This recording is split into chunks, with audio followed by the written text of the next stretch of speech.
Bienvenidos, bienvenidas a este simposio denominado Argumentación y Materialismo, Tensiones, Análisis, Posibilidades de una articulación. La propuesta para esta ponencia se denomina El problema del autor-autoría, un desencuentro entre la retórica argumentativa y el análisis materialista del discurso.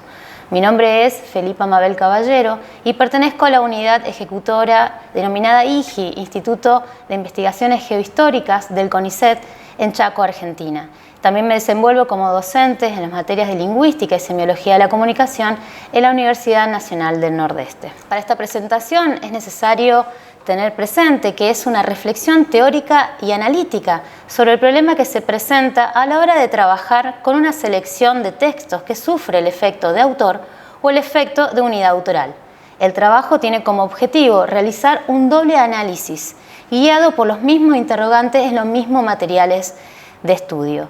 Se busca reflexionar sobre un encuentro o relación posible entre dos perspectivas que se presentan como escindidas, como separadas, y el punto de unión que se propone como brújula que guía este análisis es el problema de autor-autoría, el cual se desarrolla en dos ejes, el primero desde la perspectiva retórica argumentativa y el segundo desde el análisis materialista del discurso. Para ello se postula como método de trabajo la construcción de series discursivas que articulan y organizan secuencias que versan sobre esta cuestión que nos convocan en publicaciones de Sonia Sánchez. Cabe destacar que Sonia Sánchez, en coautoría con María Galindo, ha escrito Ninguna mujer nace para puta, editada en 2007. Por otro lado, ¿Qué te indigna? Trata de personas con fines de explotación sexual, escrito en coautoría con Ana Chávez. Y el último de sus textos, de sus publicaciones, se denomina La puta esquina, prostitución, campo de concentración a cielo abierto, en 2015. Estos son los materiales que proponemos para el estudio del autor-autoría. A lo cual nos preguntamos, ¿qué sucede con el trabajo del analista frente a los textos? ¿Y qué efectos provoca en la esquematización o las formas que toman, según estas dos perspectivas, la serie y la forma de trabajo? ¿Cómo anclar un encuentro de enfoques o dimensiones del discurso desde ambas perspectivas? Para ello, la presentación del primer eje, que tiene que ver con las nociones de autor-autoría desde las teorías trabajadas de la retórica argumentativa. Para delimitar el análisis se propone situar aquí la reelaboración del concepto de etos e imagen de autor procedente de la retórica clásica en los trabajos de Ruth Amosi. Según Amosi, la construcción de la imagen de sí no puede ser pensada fuera de la figura de un yo enunciador que toma la palabra, ya sea de forma oral o escrita. Esta perspectiva considera a la enunciación de la primera persona gramatical yo como fuente del discurso, para lo cual implica una contrapartida necesaria que es el tú, ustedes, evidenciando el destino del discurso. Las nociones más utilizadas para el estudio de la identidad tienen que ver con el etos previo o el etos prediscursivo, que se desprenden de las imágenes del locutor fuera del texto, como ser las imágenes de autor. En estrecha relación con los trabajos de Menguenot, Amosi introduce la noción de imagen de autor y sus dos modalidades.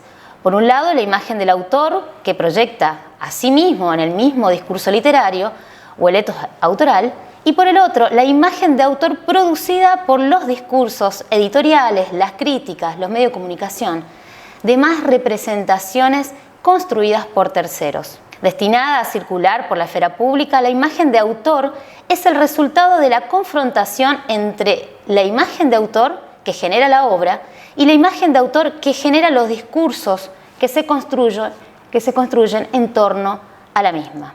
Amosi retoma los principales aportes de la pragmática para ver las posiciones internas del texto y de la sociología para las posiciones externas al texto, para profundizar en la descripción de las imágenes de autor como imagen discursiva que se elabora tanto en el texto como en sus alrededores. La doble naturaleza del autor, lo denomina Amosi, se desdobla en dos movimientos. El primero, que esta imagen está constituida en y a través del discurso, por lo que no puede confundirse con la persona real del individuo que escribe, pues se trata de la representación imaginaria de un escritor en tanto cual. Es esencialmente producida esta segunda imagen por las fuentes externas y no por el autor mismo, pues se trata de una representación de su persona y no de la representación de sí mismo. Por eso se distingue del etos discursivo o de la imagen de sí del locutor que produce en el mismo texto. Con respecto a la producción de la imagen de sí, se transcriben a continuación algunas secuencias discursivas de los materiales que he presentado para hacer mención a esta suerte de autopresentación de parte del sujeto de la enunciación, que a su vez cumple la función de imagen de autor. Esquematizamos algunas secuencias discursivas, no en su totalidad, pero de modo de ejemplo, para mostrar cómo funcionaría el etos en esta constitución. Voy a leer la secuencia número 1. Este libro es para mí una forma muy concreta de tener voz propia y no permitir que nunca más me la arrebaten bajo ningún pretexto. Las putas hemos puesto el cuerpo siempre para sobrevivir y luchar, nunca la palabra. La secuencia 2. Lo escribo desde otro lugar, porque para hablar me he tenido que mover de donde estaba, enmudecida y aguantando. Me he movido y me seguiré moviendo. La secuencia 3. Soy pobre y puta. El Estado me da planes sociales, dignificada. El Estado y la Central de Trabajadores de Argentina, CTA, me etiquetan de trabajadora sexual, dignificada. También existen otras secuencias, como podemos ver, la 4, como así, en Ninguna mujer nace para puta, reflexioné sobre la soledad de la puta, hoy sigo pensando sobre el territorio de explotación que es la prostitución. Lo estudio desde la rabia, el dolor y desde mi propia incomodidad. La secuencia 5. Por eso pienso y actúo y escribo desde la mujer, no desde la puta. Desde la mujer hablo, pienso, actúo y escribo. Y en la secuencia 6, hablen en primera persona, no a nombre de nosotras. Piensen su propia realidad y nosotras nos pensaremos a nosotras mismas. En el transcurso de esta secuencia lo que pudimos observar son dos imágenes de autor. La primera imagen tiene que ver con lo que denominamos etos 1, que se detecta a través del registro discursivo de la legitimación, donde opera el funcionamiento del yo experimental o yo autobiográfico. Las marcas de la primera persona del yo remite a la construcción de una identidad y de una presentación de sí en toda la secuencia. La identidad remite a una mujer que ejerció la prostitución, pero que se extiende a la gestión de un etos colectivo en la secuencia al nombrar a las putas que hemos luchado. Cuando habla de las putas quieren vomitar tanto dolor verbalmente, cuando hablen en primera persona y no a nombre de nosotras.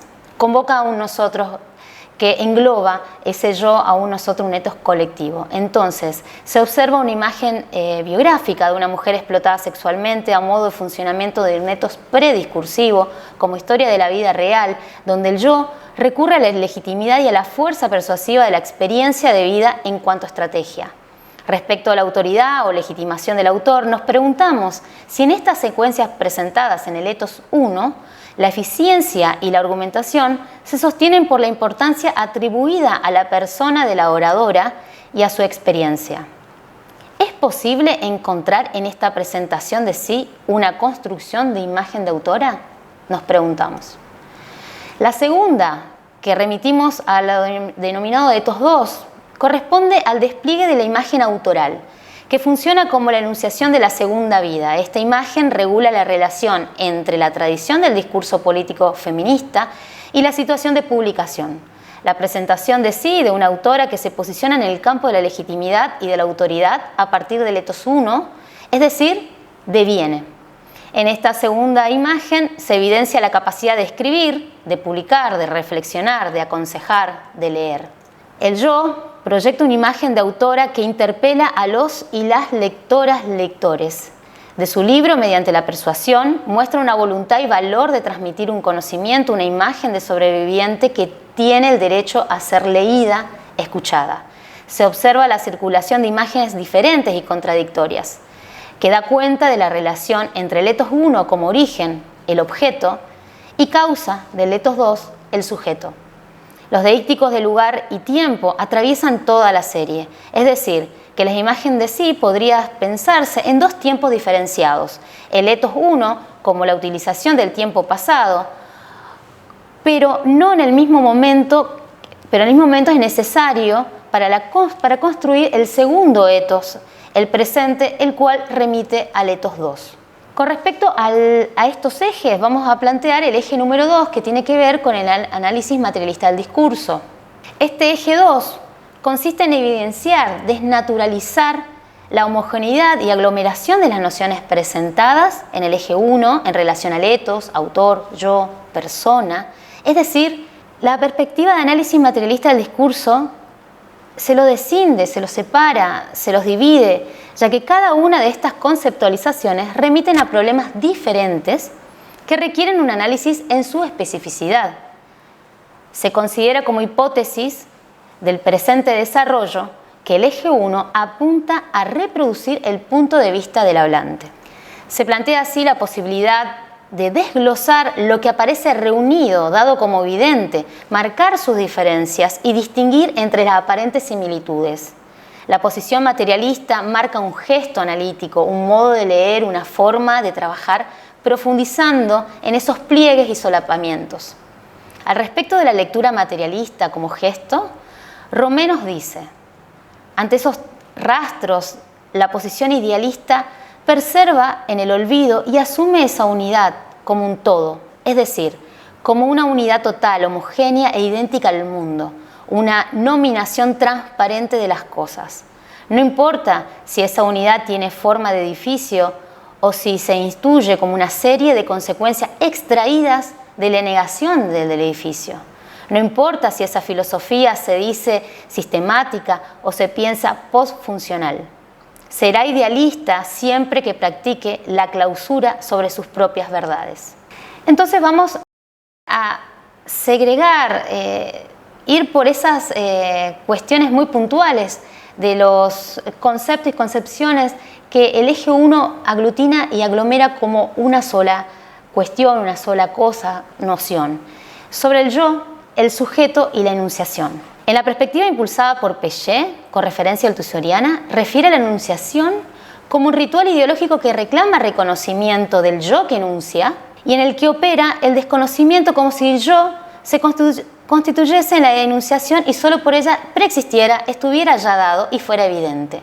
Según Piaget, este es el punto preciso en el cual se vuelve necesaria una teoría materialista del discurso, delimitada por la evidencia de la existencia espontánea de un sujeto como origen y causa de sí. También Piaget aclara que esta evidencia de sujeto como único, irreemplazable e idéntico a sí mismo resulta de la evidencia del yo, soy el único que puede decir yo, y que oculta en ese mismo enunciado el hecho de que el sujeto desde siempre es un individuo interpelado en sujeto. Con respecto a las formaciones imaginarias y el punto de vista, en conversación con el eje 1, proponemos esto de las formaciones imaginarias esquematizada por Piaget. Para este eje resulta fundamental esta noción, para dislocar y repensar los aspectos mencionados anteriormente. Estas formaciones imaginarias están presentes en todo proceso discursivo, relacionadas a la posición de los protagonistas, que refiere a un lugar, el punto de vista y las condiciones de producción del discurso. Es del orden de lo imaginario el lugar que el sujeto hablante se reconoce a sí mismo y al otro. En palabras de Piaget, esto sería lo que funciona en el proceso discursivo. Es una serie de formaciones imaginarias que designan el lugar de A y el lugar de B. Atribuye a cada uno un lugar para sí mismo y para el otro. La imagen de ellos se hace de su propio lugar y del lugar del otro. Esto supone además que todo discurso se inscribe en el interior de una relación de fuerza, exterior a la situación del discurso, y las relaciones de sentidos que se manifiestan en el mismo. Sobre la apropiación subjetiva, Piaget va a señalar un punto sobre la práctica discursiva que está inscripta en un complejo contradictorio desigual y sobredeterminado de las formaciones discursivas que caracteriza la instancia ideológica en las condiciones históricas dadas, que sin sucumbir en el efecto Munchausen, expresa que todo sujeto se sitúa constitutivamente como autor y responsable de sus actos, de sus conductas, de sus palabras, en cada práctica en la que se inscribe como sujeto, y ello en virtud de la determinación del complejo de formaciones ideológicas, y en particular de las formaciones discursivas. en el cual es interpelado como sujeto responsable. Sobre el problema de la autoría y el problema de autor, podemos decir que en este eje se piensa y se localizó una palabra en las secuencias presentadas en el eje 1 sobre la voz propia, lo cual implica un problema de autoría, que ese sintagma se presenta y se desenvuelve. Podríamos analizarlo en el sentido de la propiedad, esa voz de lo propio de la voz, pero también como propiedad intelectual. En este eje se complejiza la noción de autoría, que le da carácter a la obra de las publicaciones de Sonia Sánchez, alejada del etos autorial y de la doble naturaleza del autor. Nos permiten reflexionar sobre los modos de circulación de un nombre, donde resulta relevante la incidencia de la relación centro-periferia, en el triple juego que se propone en la articulación entre las concepciones de autor, autorización, autoridad. Entonces, como podemos ver, se presenta otra serie, tomada desde el sintagma voz propia, que tiene que ver con fragmentos en las mismas publicaciones que versan cómo. Este libro es para mí una forma muy concreta de tener voz propia y no permitir que nunca más me la arrebaten bajo ningún pretexto. El 2. La ruptura del lenguaje es una ruptura entre la voz propia, la voz prestada y la voz propia. La voz propia es romper la mudez que tenemos. Somos mudas aunque estamos hablando. La voz propia es realmente tomar la palabra y eso fue una experiencia muy concreta.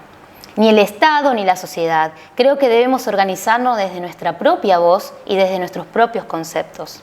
Entonces, remitir a esta serie como un conjunto de formulaciones que habitan en un grupo de publicaciones en Sonia Sánchez, también podemos ir hacia lo interdiscursivo y ver qué sucede con este sintagma en otras publicaciones, en otros momentos, en otros lugares, donde esta voz propia puede ser entendida en otra serie a la cual mencionamos, la 4, por ejemplo, y nos permiten demostrar el resto de la sociedad que las trabajadoras sexuales tenemos voz propia.